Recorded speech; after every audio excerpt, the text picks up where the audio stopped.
Le paradoxe est observable dans notre capitale politico-administrative quant à l'usage et l'exploitation des cabines de peinture. Ici, à Ouloumi, dans la zone industrielle, la préparation de surface par ces carrossiers peintres suit une séquence logique. Là, je suis à l'étape du masticage. Nous sommes à la phase du dégraissage. Voilà. C'est-à-dire que lorsque la voiture revient, moi, le tôlier finit de démonter, moi, je pense simplement. De ce fait, cette enceinte de peinture intègre une chambre de finition éco-responsable. Le premier élément, c'est le chauffage. Et le deuxième élément, c'est le filtre à air. Le four permet à ce que la peinture puisse sécher un peu plus vite.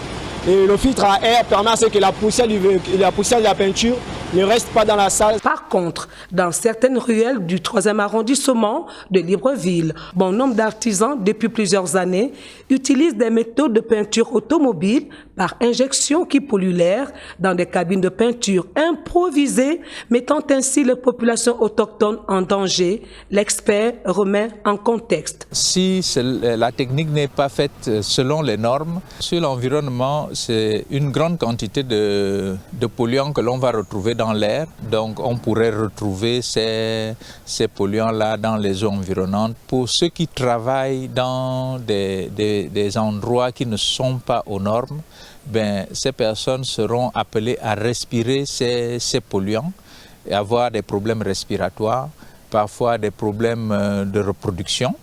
Ils peuvent avoir des règlements au niveau même immunologique et aller même jusqu'au cancer et même jusqu'à la mort. La loi 07/2014 du 25 août 2014. La première disposition, c'est la lutte contre les nuisances et tout ce que ça peut entraîner impact, n'est-ce pas, sur les vies humaines et la protection du cadre de vie des personnes.